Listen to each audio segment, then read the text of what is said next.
कहते हैं? वस्तुत्व गुण कहते हैं। फिर वस्तुत्व के बाद द्रव्यत्व गुण किसे कहते हैं? जिस शक्ति के कारण द्रव्य में निरंतर अवस्थाएं बदलती रहती हैं या परिणमन होता रहता है, उसे क्या कहते हैं? द्रव्यत्व गुण कहते हैं। फिर द्रव्यत्व गुण के बाद प्रमेयत्व गुण किसे कहते हैं?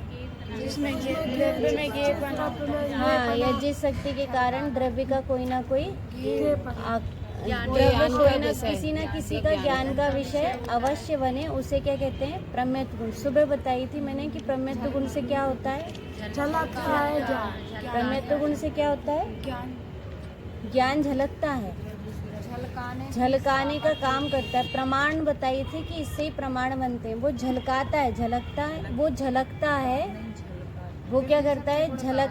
उसमें ऐसा प्रमेयत्व गुण है जो प्रमेयत्व गुण क्या करने में निमित्त होता है? झलकाने में निमित्त होता है। झलकाता नहीं है, झलक, हाँ, झलकने में। वो झलकता है, वो झलकता है, ठीक है। झलकाता नहीं है, क्या करता है? झलकता है। तो झलकाने में, या फिर कहें कि जो किसी ना किसी ज्ञान का विषय बनता है, उसे क्या कहते हैं? प्रमेयत्व गुण कहते हैं। प्रमेयत्व गुण के बाद फिर कौन सा गुण है? अगुरु लघुत्व गुण। अगुरु लघुत्व गुण कैसा होता है? जिस शक्ति के कारण द्रव्य में द्रव्यपना कायम रहता है। एक द्रव्य दूसरे द्रव्य रूप नहीं होता, एक गुण दूसरे गुण रूप नहीं होता, और गुण में द्रव्य में रहने वाले अनंत गुण बिखर कर अलग अलग नहीं होते। ये बात समझ में आती है? जैसे अपन कहें कि एक द्रव्य दूसरे द्रव्य में रूप नहीं होता, तो शिकंजी में घटाकर बता सकते हो आप कि शिकंजी में अगुरु लघुत्व गुण कैसे है? खट्टापन, आपने खट्टापन में शिकंजी में अगुरु लघुत्व गुण कैसे है? बहुत बढ़िया। उसमें खट्टापन भी है और मीठापन भी है। तो उसमें शक्कर किस द्रव्य रूप नहीं हो रही? खटास रूप, नींबू रूप नहीं हो रही। तो एक द्रव्य दूसरे द्रव्य रूप नहीं होता। ये तो हुआ किसके उदाहरण? एक द्रव्य दूसरे द्रव्य रूप नहीं होता। अब एक गुण दूसरे गुण रूप नहीं होता, इसका उदाहरण? अब गुण क्या है? अब एक ही द्रव्य में घटेगा कि नींबू है तो नींबू का खट्टापन पीलेपन रूप नहीं होता, और पीलापन खट्टेपन रूप नहीं होता। शक्कर की मिठास चिकनेपन रूप नहीं होती, चिपचिपेपन रूप नहीं होती, और चिपचिपापन मिठास रूप नहीं होता। शक्कर रूप नहीं, मिठास रूप। तब क्या कहेंगे? एक गुण दूसरे गुण रूप नहीं होता। समझ में आया? एक द्रव्य दूसरे द्रव्य रूप नहीं होता, एक गुण दूसरे गुण रूप नहीं होता, और द्रव्य में रहने वाले अनंत गुण बिखर कर अलग अलग नहीं होते। अब द्रव्य में रहने वाले अनंत गुण बिखर कर अलग अलग नहीं होते, इसको क्या कहना है? कि वो एक दूसरे के रूप में भी नहीं होते और बिखरते भी नहीं है। ऐसा नहीं होता कि चिकनाई कहने लगी कि मेरा झगड़ा हो गया खट्टेपन से, इसलिए मैं जा रही हूँ। ऐसा नहीं होता। ऐसे ही श्रद्धा ने कह दी कि ये ज्ञान कहने लगा, ये श्रद्धा तो विपरीत है और मेरे को भी विपरीत कर रही है, मैं बहुत टेंशन में हूँ, मेरे को ऐसा लग रहा है कि श्रद्धा के साथ नहीं रहना, मेरे को ऐसी बीमारी हो जाएगी, इसलिए मुझे क्या करना है कि मुझे इनसे तो डिवोर्स चाहिए, है ना। तो श्रद्धा और ज्ञान का दोनों में क्या हो गया? झगड़ा मच गया, लड़ाई हो गई, और लड़ाई होके फिर कोर्ट केस चला गया। कहाँ पर? सिद्ध भगवान के पास। ऐसा होता है क्या? कैसा नहीं होता। क्यों? क्योंकि एक गुण दूसरे गुण रूप नहीं होते, और द्रव्य में रहने वाले अनंत गुण बिखर कर अलग अलग नहीं होते। बन जाएगा ये कि क्या क्या? पहले में क्या कहा? एक द्रव्य दूसरे द्रव्य रूप नहीं होता। दूसरे में क्या कहा? एक गुण दूसरे गुण रूप नहीं होता। फिर तीसरे में क्या कहा? द्रव्य में रहने वाले अनंत गुण बिखर कर अलग अलग नहीं होते। उसे ही क्या कहते हैं? अगुरु लघुत्व गुण। कौन सा गुण है वो? है अगुरु लघुत्व गुण। अब इसके बाद अंतिम गुण कौन सा है? प्रदेशत्व गुण। प्रदेशत्व गुण किसे कहते हैं? हाँ, जिससे क्या होता है कि कोई ना कोई आकार रहता है, द्रव्य का कोई ना कोई आकार रहे, उसे क्या कहते हैं? प्रदेशत्व गुण कहते हैं। तो प्रदेशत्व गुण का कोई ना कोई आकार रहेगा, तो आकार में क्या आएगा? आकार का बता सकते हो? जैसे लोकाकाश है, आकार है, तो धर्म द्रव्य का आकार बता सकते हो कि धर्म द्रव्य आकार वाला है या नहीं है? धर्म द्रव्य उसके बहुत बढ़िया। असंख्यात प्रदेशी कहेंगे, अनंत प्रदेशी नहीं। प्रदेशी से उसको जब कनेक्ट करेंगे तो कनेक्ट करके हम क्या बता सकते हैं? उसका आकार बताना पड़ेगा, संख्या नहीं। क्या बताना पड़ेगा? कि वह कितना है? असंख्यात प्रदेशी है, तो वह कैसा है? लोकाकाश के आकार बराबर है। कितना बड़ा होता है वह? योगा कास के आकार बराबर होता है। तो उसी को यहाँ पर कह दिया कि वह द्रव्य जो है वह किसी न किसी के आकार का विषय अवश्य बनता है। तो जितने भी द्रव्य होते हैं वो सारे ही द्रव्य कैसे होते हैं कि वह किसी न किसी आकार के होते ही होते हैं। किसके कारण? प्रदेशत्व गुण के कारण। किसके कारण? प्रदेशत्व गुण के कारण। कोई कहे कि मेरी नाक का आकार ही नहीं है, तो ऐसा होता है क्या? सबकी नाक का क्या है? ये कोई ना कोई शेप है ना। कोई कहता है ना कि किसी का कान ही नहीं बना, लेकिन कान का यदि इतना सा भी शेप है तो उसको क्या बोलेंगे कि वहाँ पर उसकी आकृति है ना। अब इसलिए यहाँ पर कहना है आप और डिस्टर्ब की। अब आपको इसका रिवीजन करना है। तो देखिए पर्याय किसे कहते हैं? तो गुणों के परनिमित्त के बिना ही जो परिणमन हो, जो प्रदेशत्व गुण का परिणमन हो, उसे क्या कहते हैं? स्वभाव व्यंजन पर्याय कहते हैं। कौन सी पर्याय कहते हैं? स्वभाव व्यंजन पर्याय कहते हैं। जैसे 6 द्रव्यों की स्वाभाविक आकृति या स्वाभाविक प्रदेश है ना, स्वाभाविक प्रदेशी जो है, बहुप्रदेशी जो है, वो सब क्या कहलाएंगे? स्वभाव व्यंजन पर्याय कहलाएंगे। आ गए अब सारे उदाहरण समझ में आने लगा है ना। चाहे खट्टा हो, मीठा हो, कड़वा हो, कसैला हो, तो ये सब करेला कड़वा है तो ये क्या है? स्वभाव अर्थ पर्याय। क्या बोलेंगे अपन? अन्य गुणों के स्वभाव अर्थ पर्याय। अन्य गुणों के परिणमन में सारे आ जाएंगे, स्पर्श, रस, गंध, वर्ण है ना। अस्तित्व वस्तुत्व तो आएंगे ही आएंगे, इसके साथ अन्य भी आ जाएंगे।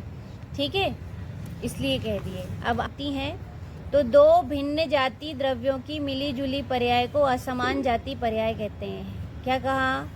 2 भिन्न जातीय द्रव्यों की मिली जुली पर्याय को असमान जातीय द्रव्य पर्याय कहते हैं। ठीक है, 2 भिन्न जातीय द्रव्यों की मिली जुली पर्याय। 2 भिन्न जाति के हो गए, तो भिन्न जाति के द्रव्य मिलते कौन से हैं? एक जीव और पुद्गल ही मिलता है। कौन मिलता है? जीव और पुद्गल ही मिलता है ना। तो जीव में कौन मिल गया असमान जाति में? कि जीव था चेतन और पुद्गल थे अचेतन। तो बहुत सारे पुद्गलों के साथ जीव चेतन का क्या हो गई? मनुष्य पर्याय बन गई। तो ये क्या कहलाएगी? असमान जाति पर्याय। क्या कहलाएगी? असमान जाति पर्याय। ठीक है, इसमें यदि आपको ऑप्शन आ गया कि देव की पर्याय कौन सी पर्याय कहलाती है ना। देव की पर्याय कौन सी पर्याय कहलाती है? मनुष्य गति की पर्याय। देव की पर्याय कौन सी पर्याय कहलाती है? मनुष्य गति की पर्याय, अर्थ पर्याय की असमान जाति पर्याय। तो क्या बोलोगे? असमान जाति पर्याय। क्या बोलेंगे उसको? असमान जाति पर्याय। याद रहेगा। तो ऐसी असमान जाति पर्याय से देव की पर्याय, नरक की पर्याय, तिर्यंच की पर्याय, उसमें आ गया चीटी की पर्याय। किसकी पर्याय? चीटी की पर्याय कौन सी पर्याय है? या चीटी की पर्याय असमान जाति पर्याय नहीं है, तो क्या आएगा? सही कि गलत? चीटी की पर्याय असमान जाति पर्याय नहीं है, जबकि वो कौन सी पर्याय है? असमान जाति पर्याय। क्यों? क्योंकि चीटी में कौन है? जीव भी है और शरीर रूपी उद्गल भी है। तो दोनों के मिलने से क्या हो गया? असमान जाति पर्याय बन गई। समझ गए? देखो मैंने तो सब कुछ बता दिया आपको कि कितने सारे क्वेश्चन। पर्याय असमान जाति पर्याय है, सही है कि गलत? सही है ना। इतना सा तो समझ नहीं पड़ेगा कि जिसमें जीव और पुद्गल दोनों क्या हुए हैं? मिले जुले हुए हैं। तो मिली जुली हुई पर्याय को क्या कहते हैं? असमान जाति पर्याय कहते हैं। संसारी जीव की 4 गति रूप पर्याय असमान जाति पर्याय कहलाती है। देखिए उनने तो कह दिए ना, क्या कह दिए? कि संसारी जीव की 4 गति रूप जो पर्याय है वह क्या कहलाती है? असमान जाति पर्याय कहलाती है। इसे स्थूल पर्याय भी कहते हैं। इसका नाम क्या है? स्थूल पर्याय। तो 2 पर्याय थी, अर्थ पर्याय, व्यंजन पर्याय, और उसके बाद कौन सी आ गई? स्थूल पर्याय। स्थूल पर्याय किसे कहते हैं? आएगा तो क्या आएगा? असमान जाति द्रव्य पर्याय को स्थूल पर्याय कहते हैं। क्या आएगा?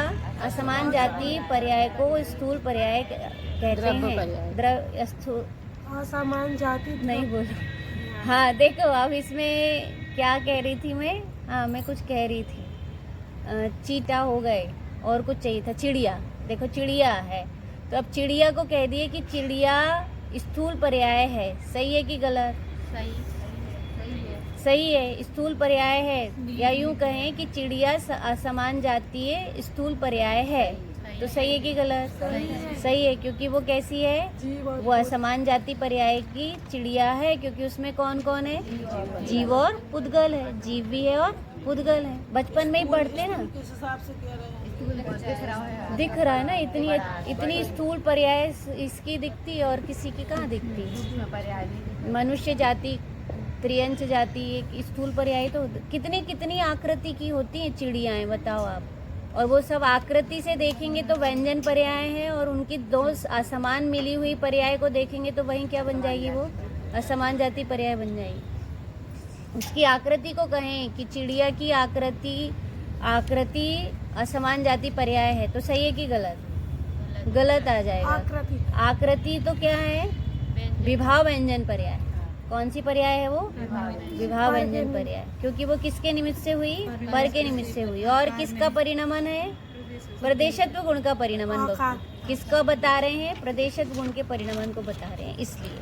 ठीक है, इसलिए स्थूल पर्याय। क्या कहा? प्रति समय घटित होने वाली पर्याय, प्रति समय घटित होने वाली पर्याय सूक्ष्म पर्याय होती है। आया समझ में? प्रति समय घटित होने वाली पर्याय कौन सी पर्याय होती है?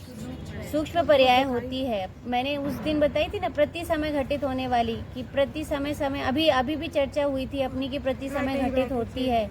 कि हम यहीं बैठे हैं तो बैठे बैठे भी पानी भी क्या हो रहा है? गर्म हो रहा है। फ्रिज में रखा है तो अपने आप ठंडा हो रहा है ना। और मौसम भी अपने आप पहले गर्म था शाम को, और अब क्या होता चला जा रहा है? ठंडा होता चला जा रहा है। तो वो क्या हो रहा है कि वो अपने आप निरंतर प्रति समय परिणमन होता ही होता जा रहा है ना। कितनी सारी चीज़ें आती हैं। पंडित जी साहब बताते ना, वो छोटा सा बच्चा है, और अब वो बच्चा क्या हुआ है कि अभी ना उसके क्या नहीं है, दाढ़ी मूछ नहीं आई, ना वो बड़ा हुआ, और क्या कर रहा है?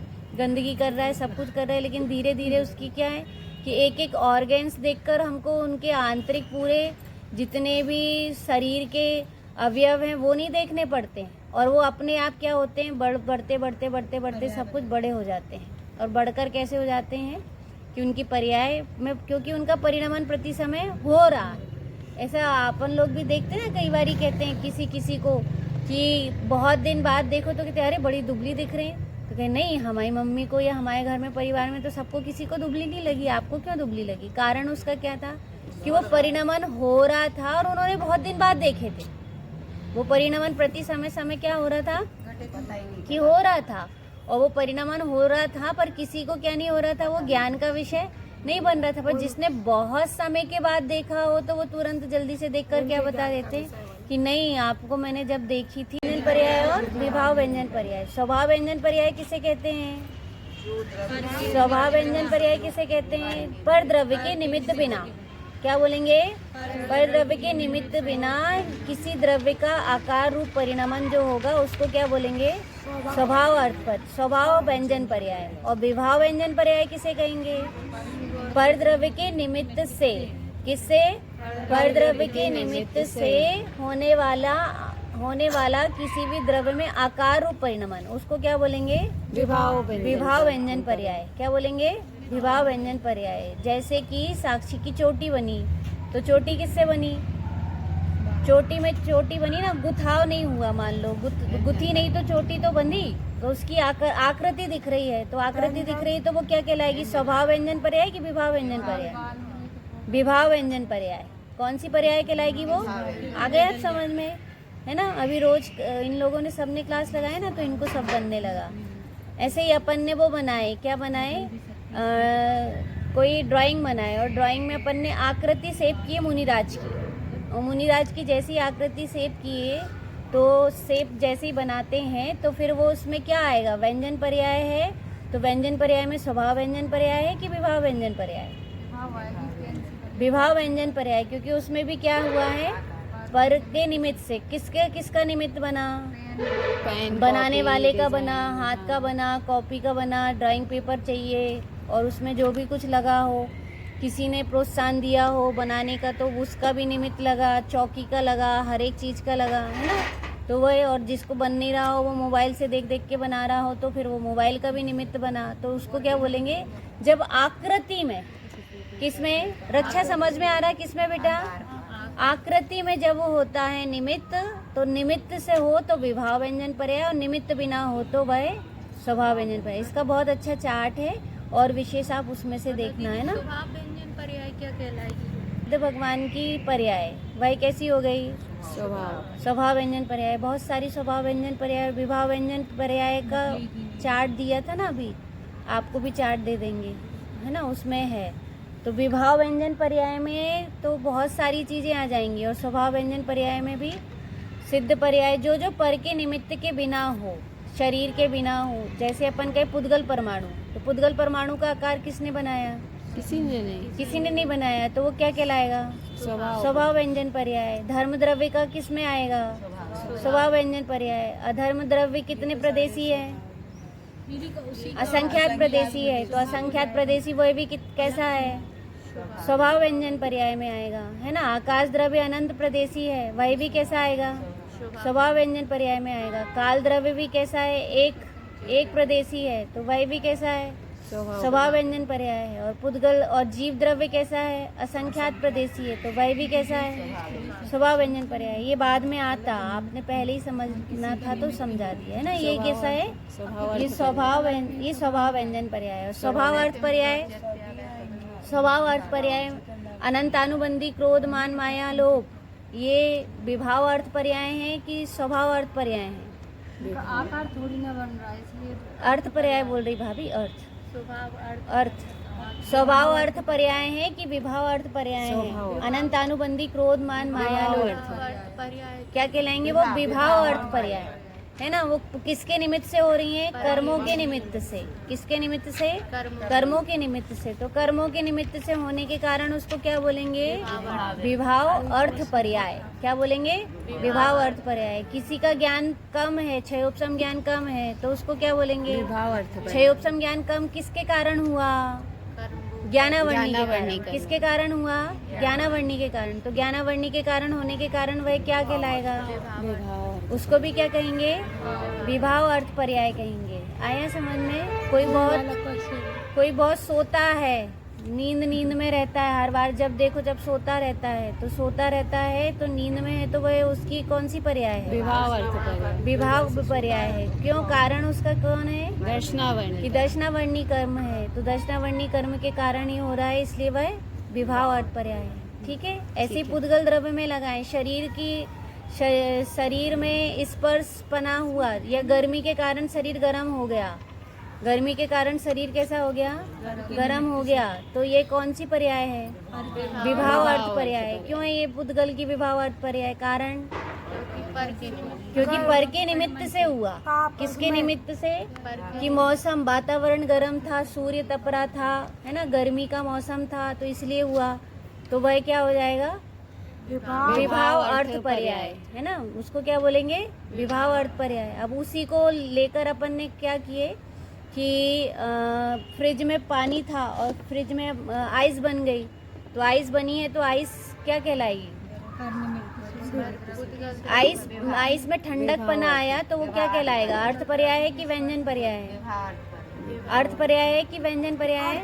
अर्थ पर्याय। क्यों है अर्थ पर्याय? कारण क्योंकि अपन ने अभी आइस की ठंडा पना, आइस पने के लिए कहा है कि वो बर्फ बन गया है, तो वो बर्फ किसके कारण बना है?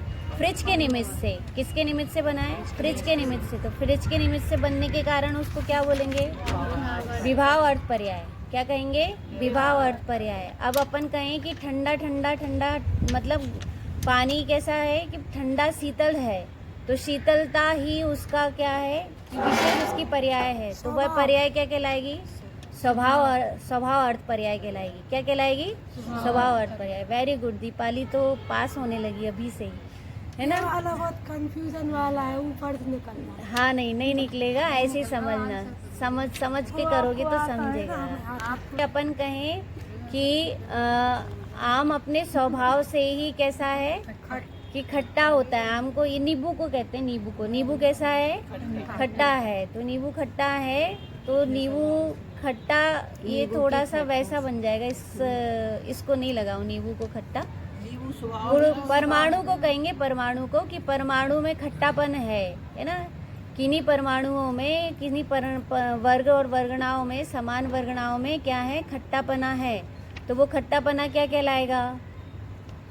स्वभाव अर्थ पर्याय है कि विभाव अर्थ पर्याय है कि व्यंजन पर्याय है? तो रस गुण के में नहीं आएगा स्वभाव? क्योंकि वो किसी के निमित्त बिना है। अभी बस इतना समझिए, किसी के निमित्त के साथ और किसी के निमित्त के बिना। जब आकृति की बात चले तो व्यंजन पर्याय, और जब आकृति के बिना किसी भी गुण की पर्याय की बात चले तो वो सब किस में आ जाएगी? अर्थ पर्याय में आ जाएगी। बात आई समझ में? अपन ने जीव को और अजीब को तो लगाए थे, बाकी सबको नहीं लगाए थे। भैया आप लोग पढ़ने आते हैं, भाव अर्थ पर्याय बन जाएगा। गुणों के परिणमन को फिर से बोलिए, क्या कहा?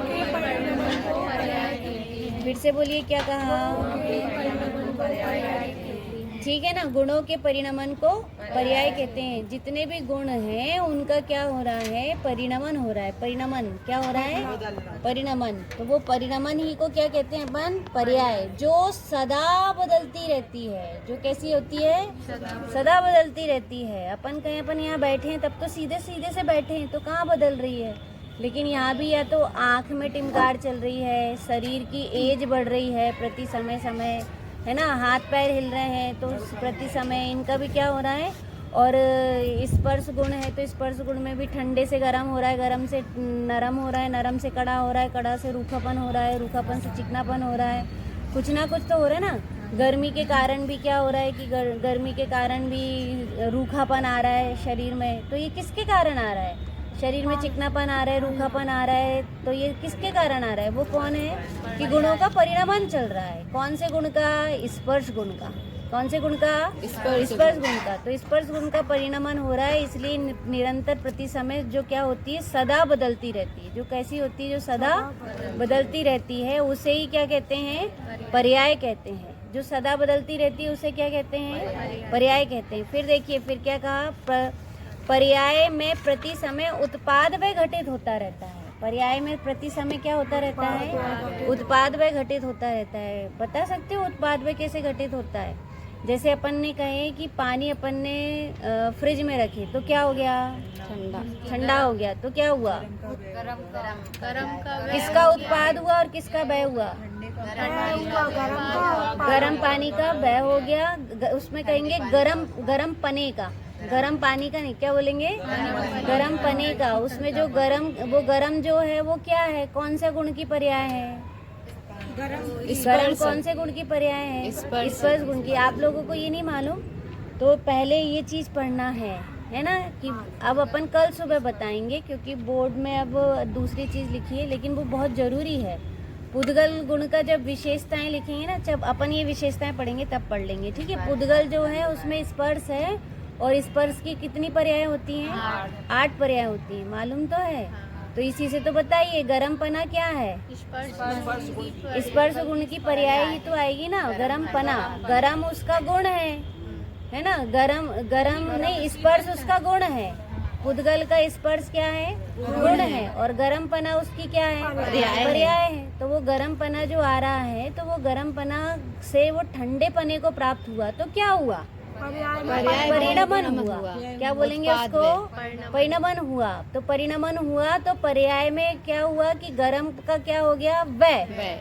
गरम पने का क्या हो गया? व्यय। और ठंडे पने का क्या हो गया? उत्पाद। आया समझ में? तो पर्याय बदल रही है कि नहीं बदल रही है? चलो अपन सब यहाँ आ गए, तब भी जो पानी रखा है उसको अपन को देखने की जरूरत पड़ेगी, तब परिणमन होगा कि परिणमन प्रति समय चल रहा है? अपने करवाने से होता है कि वो उसमें विशेष पने से होता ही रहता है। ऐसे ही हमारी श्रद्धा है, ऐसे ही हमारी क्या है? श्रद्धा है। वह श्रद्धा भी कैसी हो रही है? प्रति समय समय उसमें भी क्या हो रहा है? परिणमन हो रहा है। इतने से समझ में आ रहा? अच्छे से बैठो बेटा, थोड़ा सा इधर ऐसे होके बैठो, ठीक है। तो जो परिणमन क्या हो रहा है वहाँ पर? प्रति समय परिणमन हो रहा है। तो वो प्रति समय परिणमन प्रत्येक द्रव्य का सदा काल बदलता रहता है। उत्पाद व्यय, उत्पाद व्यय, उत्पाद व्यय। किसी भी चीज का उत्पाद होगा तो उसका व्यय अवश्य होगा। ये पर्याय का क्या है? स्वरूप है। अब देखिए फिर उसके बाद क्या कहा? पर्याय मुख्यतः कितने प्रकार की होती है? 2 प्रकार की। कौन कौन सी? व्यंजन पर्याय और अर्थ पर्याय। फिर से बोलिए, क्या कहा? व्यंजन पर्याय और अर्थ पर्याय। अब व्यंजन पर्याय किसे कहते हैं? प्रदेशत्व गुणों के परिणमन को। किसको कहते हैं? प्रदेशत्व गुणों के परिणमन को। प्रदेशत्व गुण के परिणमन को तो क्या कहते हैं? व्यंजन पर्याय। व्यंजन पर्याय। प्रदेशत्व गुण का कार्य क्या कहा था? आकार बताना, है ना, जिससे क्या होता है? आकार होता है, उससे उसे ही क्या कहते हैं? प्रदेशत्व गुण कहते हैं। अब फिर इसके बाद प्रदेशत्व गुण के परिणमन को, अब उसके बाद अर्थ पर्याय किसको कहते हैं? अन्य गुणों के परिणमन को। किसके गुणों के परिणमन को? अन्य गुणों के परिणमन को। यदि इसका भाव पक्ष याद रहेगा आपको तो आपको प्रश्न सॉल्व करने में प्रॉब्लम नहीं आएगी, है ना। क्यों? क्योंकि प्रदेशत्व गुण का परिणमन और अन्य गुणों का परिणमन, जैसे अपन कहें कि अन्य गुणों का परिणमन चल रहा है, तो किसी ने कह दिया कि केला हरा से पीला हो गया। केला हरा से क्या हो गया? पीला हो गया। अब ये अर्थ पर्याय है कि व्यंजन पर्याय है? क्यों है वह अर्थ पर्याय? क्यों है वह अर्थ पर्याय? हाँ, वह क्या हो गया कि द्रव्यत्व गुण के कारण। कौन से गुण के कारण? द्रव्यत्व गुण। आपने क्या कहा? द्रव्यत्व गुण के कारण उसमें क्या हो गया? आप प्रमित बोल रही थी, क्या बोल रही? हाँ, द्रवित होने के कारण। इसमें लिखा है द्रवित, इसलिए हाँ, इसमें द्रवित होने के कारण, तो उसको बोलेंगे द्रव्यत्व गुण के कारण, है ना। वह हरा से क्या हो गया? पीला हो गया। द्रवित कहते हैं, द्रवित, है ना। जो द्रवित होता है मतलब जो बहरा है, बहाना। द्रवी होता है ना, द्रवी मतलब बहना होता है, पतला होता है, जो बदलता रहता है, जो बदलाता रहता है, उसी को क्या कहते हैं? द्रवी कहते हैं, परिणमन कहते हैं। ठीक है, तो इसलिए वह किसके कारण हुआ? द्रव्यत्व गुण के। ऐसे आपको कोई भी प्रश्न आए तो आपको समझना है, ठीक है। जैसे कहें कि महावीर भगवान सिंह की पर्याय में थे, तो यह कौन से सिंह की पर्याय प्राप्त किए? तो सिंह की पर्याय प्राप्त किए कौन सी पर्याय में है? उसमें आपको ऑप्शन मिला कि व्यंजन पर्याय है, अर्थ पर्याय है, कि स्वभाव अर्थ पर्याय है, कि स्वभाव व्यंजन पर्याय है। तो क्या कहेंगे इसमें? इस ऑप्शन में आप किस में टिक लगाएंगे? कौन सी? अभी विभाव ऑप्शन ही नहीं दिया आपके पास, व्यंजन पर्याय ऑप्शन मिला है। व्यंजन पर्याय के प्रदेश। हाँ, उसमें बस टिक लगाएंगे तो किस में लगा देंगे? व्यंजन पर्याय में। किस में लगा देंगे? व्यंजन पर्याय, क्योंकि उसके भेद नहीं दिए। अर्थ पर्याय के तो भेद दे दिए 3 ऑप्शन में, लेकिन किस में नहीं दिए? व्यंजन पर्याय में नहीं दिए, तो व्यंजन पर्याय ही आएगी। आया समझ में? तो ऐसे क्या होगा? हाँ, देखिए, अब इसके बाद आगे शेर की पर्याय कही थी ना, तो अब इसके बाद अपन देखते हैं कि अन्य द्रव्य। अब विभाव पर्याय जो व्यंजन पर्याय है, व्यंजन पर्याय के कितने भेद कहे? 2। कौन से गुण कहे इनको? प्रतिजीवी गुण कहे। क्यों कहते हैं इनको प्रतिजीवी गुण? क्योंकि ये स्वाश्रय के बिना, है ना, आत्माश्रय के बिना होने वाले गुण हैं। ये परनिमित्त से हुए गुण हैं। किसके निमित्त से हुए गुण हैं? परनिमित्त से हुए गुण होने के कारण इन्हें प्रतिजीवी गुण कहते हैं। परनिमित्त से कैसे होते हैं? जैसे सूक्ष्मत्व हुआ, तो सूक्ष्मत्व कैसे होता है कि हमारा ये शरीर है ना, स्थूल है, इसको अभी हम पकड़ सकते हैं नाम कर्म के कारण। हमें नाम कर्म से ये देह मिली, अंदर इसमें कौन है? आत्म स्वरूप है, और इसको हम क्या कर सकते हैं? पकड़ सकते हैं। तो ये पकड़ में क्यों आ रहा? उसका कारण क्या हुआ? क्योंकि अभी ये क्या हो गया? स्थूल पने को प्राप्त हुआ। और जब इस नाम कर्म का अभाव हो जाएगा, तो अभाव होने पर वह शरीर कैसा हो जाएगा? सूक्ष्म हो जाएगा। शरीर में क्या आ जाएगा? सूक्ष्मत्व गुण प्रकट हो जाएगा। इसलिए उसको क्या कहेंगे? इसलिए उसका नाम क्या कहा जाएगा? प्रतिजीवी गुण। तो वह सूक्ष्मत्व कौन सा गुण है? जीव का प्रतिजीवी गुण है ना। और उसके बाद अवगाहनत्व आयु कर्म है। आयु कर्म ने शरीर को रोक रखा है। कहाँ रोक रखा है? इस शरीर में, जिसके कारण इसकी अवगाह में और कोई नहीं आ पा रहा है। सिद्ध भगवान जैसी सिद्ध अवस्था को प्राप्त हुए तो क्या हुआ कि एक के अवगाह में कई सिद्ध भगवान वहीं पर क्या होने लगे? वहीं पर एक दूसरे को अवगाहन देने लगे। अवगाह देना मतलब स्थान देना, क्योंकि जब अरूपी है तो अवगाह तो दे सकता है ना, पर अभी तो क्या है कि यदि अपने को दो लोगों की सीट की जगह चाहिए तो एक व्यक्ति को किसकी सीट चाहिए कि दो व्यक्ति की जगह पे एक की सीट लग रही है तो लग रही है। कारण उसका क्या है? क्योंकि वह शरीर कैसा हो गया है, इस शरीर में अवगाह नहीं रहा। शरीर कैसा है? स्थूल होने से पकड़ में भी आ रहा है और अवगाह नहीं दे पा रहा है। अवगाह मतलब स्थान देना। जैसे बलून होते हैं, बलून को अपन ने छोड़े और उसी में, उस बलून में ये समझो कि अंदर एक और बलून चला जाए, दूसरा भी चला जाए, तीसरा भी चला जाए, चौथा भी चला जाए। ऐसे ही अनंत सिद्ध कहाँ रहते हैं कि वो सिद्ध शिला में तनुवाद वलय में विराजमान है। तो सिद्धालय में जो सिद्ध भगवान विराजमान है, तो वहीं पर कहा कि वह एक शरीर में अनंत सिद्ध भगवान एक साथ विराज रहे हैं। कैसे विराज रहे हैं? अनंत सिद्ध भगवान एक साथ विराज रहे हैं। अभी अपने में मतलब ये कहना है कि अपने आयु कर्म के कारण अपन ये अवगाहना नहीं दे सकते। किसमें? शरीर में। अपन कहें कि एक आत्मा बैठ गई, तो कोई कहता है ना कि जब बैंतर आते हैं तो उनके दूसरे की आत्मा घुस गई, घुस ही नहीं सकती है ना। कोई कहे कि भूत प्रेत लग गए और उनकी दूसरे की आत्मा उसके अंदर आके घुस गई, तो नहीं घुस सकती। कारण उसका क्या है? क्योंकि आयु कर्म से अभी अवगाहनत्व नहीं है। अवगाहनत्व कब होएगा? जब आयु कर्म का अभाव हो। वो तो विक्रिया रहती है और बाहर से विक्रिया ही से क्या करते हैं? दूर से विक्रिया से ही, दूर से ही कौतूहल करते हैं। और उनका वो जो कौतूहल होता है, अपन उसको समझते हैं कि वो आत्मा घुस गई। आत्मा घुस ही नहीं सकती है, ठीक है। क्योंकि हमारा इस शरीर में आयु कर्म है, तो हम इस शरीर में ही रहेंगे, इस शरीर के आश्रय ही रहेंगे, इसलिए अवगाहनत्व। ऐसे ही अग्रु लघुत्व और अभ्यावादत्व। अग्रु लघुत्व में अब छोटा बड़ा नहीं होगा। नीच गोत्र मतलब क्या होता है? एक इंद्रिय, दो इंद्रिय आदि जो पर्याय है, एक इंद्रिय त्रस, वो भी नहीं होएगी। और अब पंचेंद्रिय पने की भी अग्रु लघुत्व मतलब छोटा बड़ा होना नहीं रहेगा। क्यों? क्योंकि वह प्रतिजीवी गुण प्रकट हो गया। और कौन सा है? अव्यवादत। अव्यवादत मतलब बाधा नहीं आएगी। किस में बाधा नहीं आएगी? सुख में बाधा नहीं आएगी, किसी भी कार्य में बाधा नहीं आएगी। क्यों? जब तक शरीर रहता है तब तक बाधा है। सुख को भोगने में भी बाधा है। किसको भोगने में? सुख को भोगने में बाधा है। इसलिए इसको क्या कहा? प्रतिजीवी गुण। इनका संबंध जीव की व्यंजन पर्याय से होता है। इन चारों का भी किससे संबंध होता है? व्यंजन पर्याय से। कारण इसमें क्या? कारण इसका क्या है? क्योंकि नहीं, पर के निमित्त से बस प्रदेशत्व गुण आकार से रिलेटिव है, इसलिए नाम कर्म भी किससे रिलेटिव है? आकार से। आयु भी किससे रिलेटिव है? आकार से। हर एक चीज किससे रिलेटिव है? आकार से, है ना। तो आकार से रिलेटिव होने के कारण ही उसको क्या कह दिया? व्यंजन पर्याय। तो ये व्यंजन पर्याय और अर्थ पर्याय, इसका चार्ट मैंने बना के, उसको क्या कहेंगे? सूक्ष्म पर्याय, ठीक है। तो एक हुई स्थूल पर्याय और एक हुई सूक्ष्म पर्याय, जो कि पता ही नहीं पड़ती कि क्या हो रही है।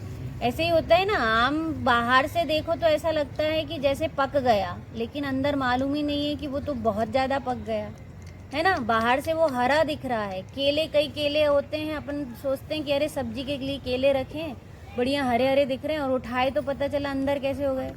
पूरे पक गए। और इसका मतलब उनमें परिणमन प्रति समय हो रहा है, और कैसे? सूक्ष्म रूप से हो रहा है ना। प्रति समय पर्याय जो हो रही है वो क्या हो रही है? बदल रही है। ऐसे ही क्या होता है? अपन मन इधर आए, स्वाध्याय में बैठ रहे हैं, क्लास सुन रहे हैं, तो अपने को क्या लग रहा है? अपने को कुछ समझ में नहीं आ रहा, लेकिन धीरे धीरे पता ही नहीं चला कि इतना समझ में आने लगा कि हम हर क्वेश्चन का आंसर फटाफट देने लग गए।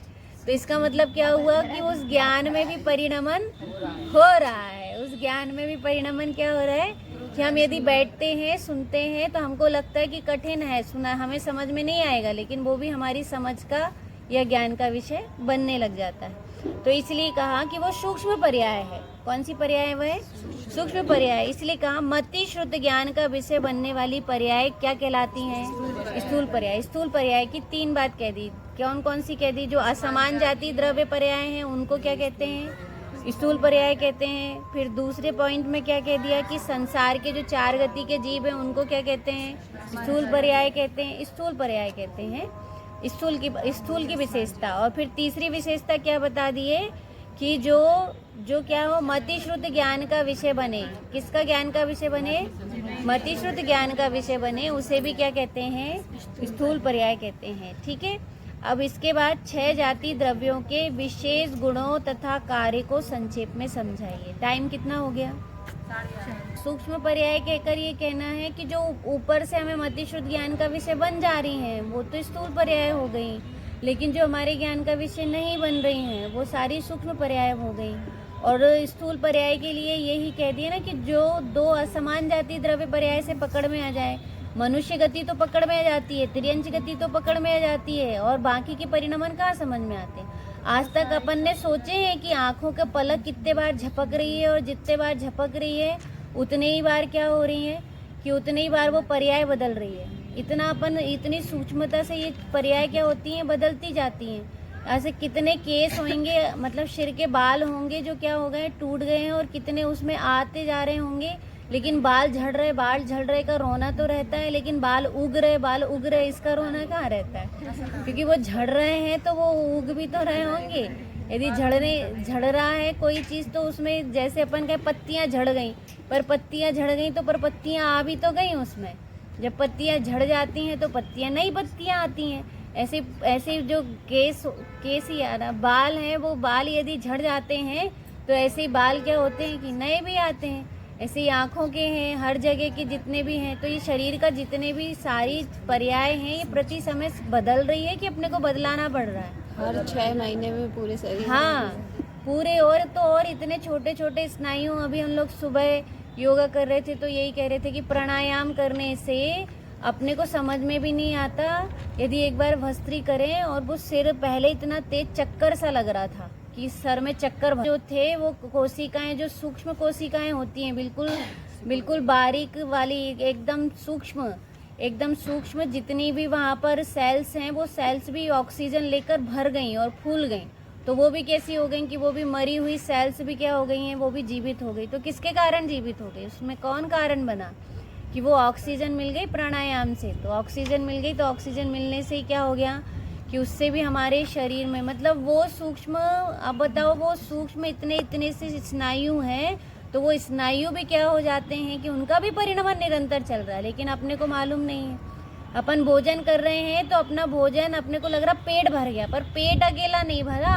उससे क्या हुआ कि पूरे शरीर में जितने भी कोशिकाएं थी, जितने भी धातुएं थी, कि वहाँ रक्त बनने वाली चीज़ रक्त बन रही, वसा बनने वाली वसा बन रही, कार्बोहाइड्रेट वाली कार्बोहाइड्रेट बन रही, कफ बनने वाला कफ बन रहा, मल बनने वाला मल बन रहा। हर एक चीज़ वहाँ प्रति समय क्या हो रही है कि परिणमित हो रही है ना। जितनी हड्डियाँ हैं वो हड्डियाँ बन रही, जितनी कोशिकाएं हैं वो कोशिकाएं बन रही। तो इसलिए वो कह दिया है कि ये पर्याय निरंतर बदलती रहती हैं, और प्रति समय जो बदलती रहती हैं, और जो हमारे ज्ञान का विषय नहीं बनती हैं वो सूक्ष्म पर्याय कहलाती है। क्यों नहीं, धर्म में भी होंगी ना। धर्म द्रव्य जो है उसमें भी देखें तो वो सूक्ष्म पर्याय, उनका परिणमन भी तो हो रहा है, क्योंकि उसमें भी तो उनमें भी तो पर्याय है, क्योंकि वो द्रव्य है। द्रव्य किसको कहते हैं, गुणों के समूह को, और गुणों के समूह की जो गुणों के परिणमन है वो क्या है, पर्याय है। यदि उसको द्रव्य में शामिल किए हैं धर्म आकाश काल को, तो उनका भी क्या हो रहा है, उनका भी परिणमन हो रहा है। भले ही उनका परिणमन स्वाभाविक रूप हो रहा है, ये बात अलग है कि उनका परिणमन कैसा नहीं हो रहा, विभाव रूप नहीं होता, इसलिए अपने को ज़्यादा पकड़ में नहीं आते। वो बस निमित्त बनते हैं तटस्थ रहकर, वो भिड़ते नहीं हैं। के विशेष गुणों तथा कार्य को संक्षेप में समझाइए। जीव द्रव्य, चेतना ज्ञान जीव का विशेष गुण और लक्षण है। ठीक है, चेतना किसका, ज्ञान और जीव, चेतना किसका है, ज्ञान, चेतना और ज्ञान जीव का विशेष गुण और लक्षण है। जीव का विशेष गुण और लक्षण क्या है, चेतना और ज्ञान। ठीक है, व्यवहार से एक जीव अन्य जीव का कार्य करता हुआ देखा जाता है। किससे करता हुआ देखा जाता है, हाँ हमने पढ़ा दिए, देखो, नहीं तो आप लोग कोई नहीं पढ़ पाती। याद करा दी। तो ये क्या है, व्यवहार। ये क्या है, व्यवहार। हमने कुछ नहीं किए, आप अपनी योग्यता से बैठे हो, अपनी योग्यता से समझने का प्रयास कर रहे हो, जिज्ञासु हो, तो आपके स्वावरण ज्ञान का क्षोभसम हो रहा है। और उसके कारण क्या हुआ कि व्यवहार से आरोप मुझ पर आ गया कि दीदी पढ़ा रही हैं इसलिए पढ़ ली। ठीक है, तो इसलिए कहा कि व्यवहार से एक जीव अन्य जीव का कार्य करता हुआ देखा जाता है। व्यवहार से एक जीव अन्य जीव का कार्य करता हुआ देखा जा। जीव के विशेष गुण दो प्रकार के हैं, अनुजीवी गुण और प्रतिजीवी गुण। फिर से कहिए क्या क्या कहा। हाँ, भूलना नहीं, प्रकार में यहाँ वहाँ नहीं करना। पर्याय है तो पर्याय के दो प्रकार में कौन से प्रकार हैं? अर्थ पर्याय और व्यंजन पर्याय। अर्थ पर्याय और व्यंजन पर्याय। पर्याय के भी कितने प्रकार हैं? दो। हर चीज के प्रकार कहीं भी गिन लो तो कितने आ जाते हैं? दो। गुण के भी कितने प्रकार हैं? दो। कौन कौन से? सामान्य और विशेष। सामान्य गुण और विशेष गुण। और पर्याय के भी कितने प्रकार हैं? दो। कौन कौन से? अर्थ पर्याय। अर्थ पर्याय और व्यंजन पर्याय। विशेष रूप से पर्याय के कितने कितने भेद हैं? वो भी दो। कौन कौन सी? स्थूल पर्याय और सूक्ष्म पर्याय। ठीक है, इतने प्रकार पढ़ते चले जा रहे हैं। अब यहाँ पर भी कह दिए कि जीव द्रव्य के विशेष गुण के भी कितने प्रकार हैं? दो।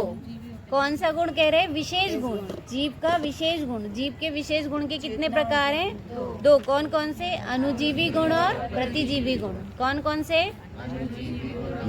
प्रतिजीवी गुण। ठीक है, तो ज्ञान, दर्शन, श्रद्धा, चारित्र, वीर आदि तो जीव के अनुजीवी गुण हैं। कौन से गुण है ये? ज्ञान, दर्शन, श्रद्धा, चारित्र, वीर आदि जीव के कौन से गुण है? अनुजीवी गुण है। कौन से गुण है? अनुजीवी। अनुजीवी मतलब उनमें ही पाए जाते हैं, उनके आश्रित होने वाले। उनके आश्रित होने वाले गुण को क्या कहते हैं? अनुजीवी। अनुजीवी गुण कहते हैं। कि श्रद्धा, ज्ञान, चारित्र और वीर, ऐसे ये जो गुण है, ज्ञान, दर्शन, श्रद्धा, चारित्र और वीर, ये कैसे गुण हैं? अनुजीवी गुण हैं। और ये अनुजीवी गुण आत्मा के या जीव के आश्रय से ही होते हैं। किसके आश्रय से होते हैं? जीव के ही आश्रय से होते हैं। फिर देखिए, घाती कर्मों के उदय आदि के निमित्त से अनुजीवी गुणों की पर्याय विभावी या पूर्ण होती हैं। घाती कर्मों के उदय आदि के निमित्त से। किसके निमित्त से? घाती कर्मों के। घाती कर्म का उदय होता है। किसका उदय होता है? घाती कर्म का। बोर्ड में बनाऊं क्या? समझ में आ गया?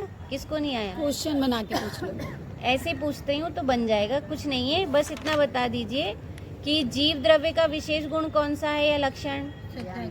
याद कीजिए तो बन जाएगा। जीव द्रव्य का विशेष गुण या लक्षण क्या है? चेतना और ज्ञान। किसको कहा विशेष? किसको कहा?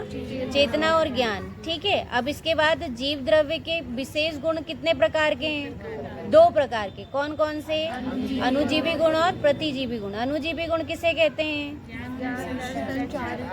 हाँ, आत्मा के आश्रित जो ज्ञान, दर्शन, चारित्र, सुख, वीर आदि हैं, श्रद्धा, चारित्र, वीर आदि हैं, वे कौन से गुण हैं? अनुजीवी गुण है। और वो क्या होता है कि घाती कर्म के उदय आदि के निमित्त से। किसके निमित्त से? घाती कर्म के उदय आदि के निमित्त से अनुजीवी गुणों की पर्याय में क्या हो जाता है? विपरीत या अपूर्ण होती है। विपरीत हो जाती हैं या अपूर्ण हो जाती हैं। जैसे कहें हमारे पास ज्ञान तो है, फिर अपन इस ज्ञान को क्यों नहीं कह रहे कि ये हमारा है? क्योंकि वो घाती कर्म का उदय आ गया। किसका उदय आ गया? घाती कर्म का उदय आ गया। तो मति ज्ञान कैसा हो गया? पापा आ गए? नहीं आए? ठीक। घाती कर्म के उदय के निमित्त से वहाँ क्या हो गया? ज्ञान गुण का घात हो गया। ज्ञान गुण का क्या हुआ? अल्प हो गया, है ना? अपूर्णता। घात का अर्थ है अपूर्णता। अपूर्णता अर्थात हमारा ज्ञान अभी पूरा नहीं जान पाता, थोड़ा जान पाता। जैसे कहते ना, दादी वगैरह सब कहेंगी पीछे से, पूरा तो समझ में नहीं आ रहा, थोड़ा जरूर आ रहा। तो क्यों आ रहा? कारण उसका कौन हुआ? कि घाती कर्म का निमित्त बन गया। कौन सा निमित्त बन गया? घाती कर्म का उदय आ गया।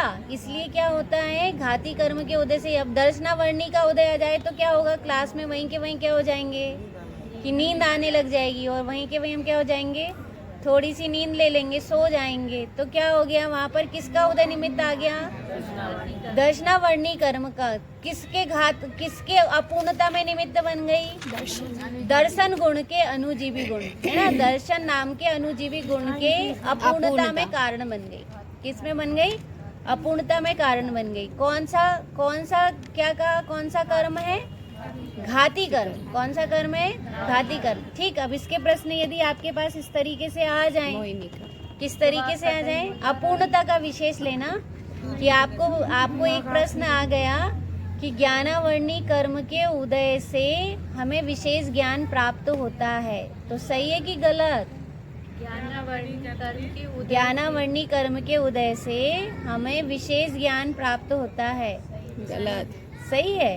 अभाव से होता उसके उदय अब कह रही हूँ ज्ञानावर्णी कर्म के क्षयोपशम से मति शुद्ध ज्ञान होता है। ये सही है, ठीक है। ज्ञानावर्णी कर्म के क्षयोपशम से मति शुद्ध ज्ञान होता है, ये कैसा है? सही है। और ज्ञानावर्णी कर्म के उदय से ज्ञान अल्प होता है, ये कैसा है? ये सही है, ठीक है। ज्ञानावर्णी कर्म के उदय से ज्ञान गुण हमारा प्रतिजीवी गुण है, जीव का प्रतिजीवी गुण है। सही है या गलत? ज्ञान गुण, हाँ मैंने प्रतिजीवी बोला ना। हाँ तो गलत, ठीक। अब बोल दें कि अव्ययवाद सुख, कौन सा सुख? अव्ययवाद सुख जीव का अनुजीवी गुण है। अभी मैंने पढ़ाया नहीं इन लोग। हाँ, अव्ययवाद सुख प्रति। अब देखिए, एक तो हुई अपूर्णता और एक होता है विपरीतता। एक क्या होता है? अपूर्णता। अपूर्णता मतलब क्या होता है? जिसकी पूर्ण नहीं, जो पूर्ण नहीं हो पाए वह अपूर्ण होता है। और विपरीत क्या होता है? उल्टा होना। विपरीत क्या होता है? उल्टा कर देना। तो मोहिनी कर्म के उदय से जीव की श्रद्धा गुण विपरीत होती है। सही है या गलत? इतना क्यों सोचना पड़ रहा? सही है। मोहिनी कर्म के उदय से, किसके उदय से?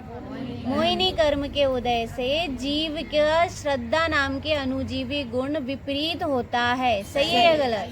सही है। श्रद्धा कैसी होती है? मिथ्यात्व किसे कहते हैं? उल्टी मान्यता का नाम। इतनी सी तो बात है।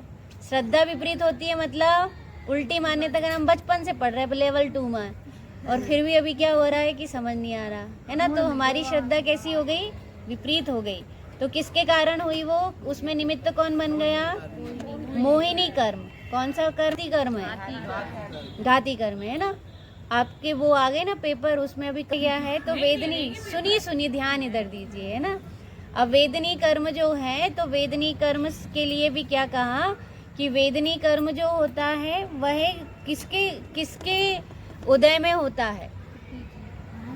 कौन के उदय में? वेदनी कर्म किसके उदय में? वेदनी कर्म नहीं रह गया, अंतराय रह गया है। तो अंतराय कर्म के उदय से हमको दान देने में, ऐसा कहें कि हमने किन्हीं मुनिराज का आहार दान दिया, तो उस समय वेदनी कर्म का उदय निमित्त बना। सही है या गलत? अंतराय कर्म। हाँ, वो कौन सा कर्म का निमित्त है? अंतराय कर्म, ठीक है। तो इसलिए यहाँ पर कह दिया कि अपूर्ण होती हैं। और अनुजीवी गुणों की पर्याय क्या कहलाती हैं? अर्थ पर्याय कहलाती हैं। अनुजीवी गुणों की पर्याय का नाम ही क्या है? अर्थ पर्याय। तो सारी अर्थ पर्याय किस में आ जाएगी? अनुजीवी गुणों में, ठीक है। अब देखिए फिर क्या कहा, इसमें जो पूर्ण होंगी वो स्वाभाविक पर्याय, जो परनिमित्त के बिना होंगी, और जितनी अपूर्ण होंगी वो सब किस में आ जाएंगी? विभाव व्यंजन, विभाव अर्थ पर्याय में। अब देखिए, सूक्ष्मत्व, अवगाहनत्व, अग्रुलघुत्व, अव्ययवादत्व,